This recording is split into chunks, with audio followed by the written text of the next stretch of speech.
So ಗೆಳೆಯರೆ, ಭಾರತದ ಉತ್ತರ ಪ್ರದೇಶದ ರಾಜ್ಯವು ಎಂಥ ಒಂದು ರಾಜ್ಯವಾಗಿದೆ ಅಂದರೆ ಈಗ ಅಲ್ಲಿ AK-203ಗೆ ಸಂಬಂಧಿಸಿದಂತೆ ಭಾರತ ಮತ್ತು ರಷ್ಯಾ ನಡುವೆ ಮೆಗಾ ಡೀಲ್ನ ಅತಿ ದೊಡ್ಡ ಕಥೆಯನ್ನು ಬರೆಯಲಾಗಿದೆ. ಇಲ್ಲಿ ರಷ್ಯಾದ ಕಲಾಶ್ನಿಕೋವ್ AK-203 ಅನ್ನು ಭಾರತದಲ್ಲಿ ತಯಾರಿಸಲಾಗುವುದು ಅನ್ನೋ ಒಪ್ಪಂದವಾಗಿದೆ. ಇದರ ಅಡಿಯಲ್ಲಿ ರಷ್ಯಾದ ಈ AK-203 ಅನ್ನು ಭಾರತದಲ್ಲಿ ತಯಾರಿಸಲಾಗುವುದು ಹಾಗೂ ಇದರೊಂದಿಗೇನೆ ಭಾರತ ಮತ್ತು ರಷ್ಯಾ ನಡುವಿನ ಈ ಜಾಯಿಂಟ್ ವೆಂಚರ್ ಪ್ರಾರಂಭವಾಗಿದೆ.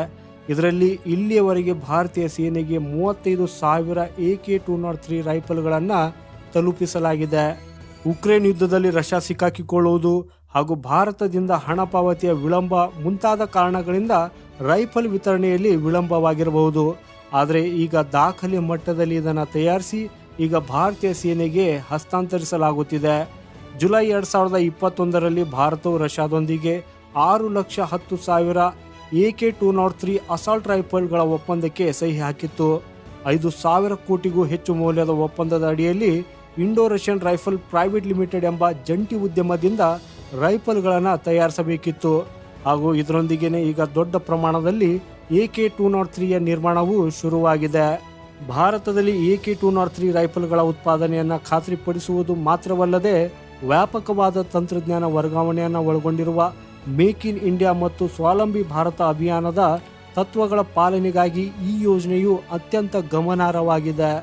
ಈ ಹಂತವು AK-203 ಉತ್ಪಾದನೆಯ 100% ಸ್ಥಳೀಕರಣವನ್ನು ಬೆಂಬಲಿಸುತ್ತದೆ.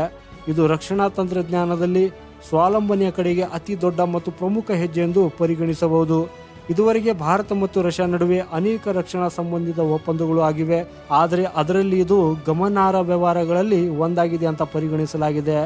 AK-203 ಅಂದರೆ ಕಲಾಶ್ನಿಕೋವ್ ಅಸಾಲ್ಟ್ ರೈಫಲ್ ಈಗ ಯಶಸ್ವಿಯಾಗಿ ಭಾರತೀಯ ಸೇನೆಯನ್ನು ತಲುಪಿದೆ.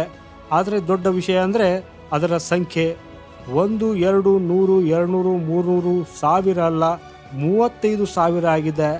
35,000 AK-203 ಕಲಾಶ್ನಿಕೋವ್ ಅಸಾಲ್ಟ್ ರೈಫಲ್ ಈಗ ಭಾರತೀಯ ಸೇನೆಯನ್ನು ತಲುಪಿದೆ. ಈ ಸಾಧನೆಯು ಭಾರತದ ಮೇಕ್ ಇನ್ ಇಂಡಿಯಾ ಮತ್ತು ಸ್ವಾವಲಂಬಿ ಭಾರತವನ್ನು ಬಲಪಡಿಸುವಲ್ಲಿ ಸಾಬೀತಾಗಿದೆ. ರೋಸೋಬೋರಾನ್ ಎಕ್ಸ್ಪೋರ್ಟ್ ಮಹಾನಿರ್ದೇಶಕ ಅಲೆಕ್ಸಾಂಡರ್ ಮಿಖೈಲ್ ಈ ಯೋಜನೆಯ ಮಹತ್ವವನ್ನು ಒತ್ತಿ ಹೇಳುತ್ತಾ ಭಾರತದಲ್ಲಿ AK-203 ಕಲಾಶ್ನಿಕೋವ್ ಅಸಾಲ್ಟ್ ರೈಫಲ್ ಉತ್ಪಾದನೆಯ ಯೋಜನೆಯ ಮೊದಲ ಹಂತವು ಪೂರ್ಣಗೊಂಡಿದೆ ಅಂತ ಹೇಳಿದರು. ಹಾಗೂ ಗೆಳೆಯರೆ, ಇದರೊಂದಿಗೆ ಬಹುಕಾಲದಿಂದ ಕಾಯುತ್ತಿದ್ದ ಆ ಇತಿಹಾಸವನ್ನು ಈಗ ಭಾರತದ ನೆಲದಲ್ಲಿ ತಯಾರಾದ ರಷ್ಯಾದ AK-203 ಭಾರತದ ಶಕ್ತಿಗೆ ಒಂದು ದೊಡ್ಡ ಉದಾಹರಣೆಯಾಗಿದೆ.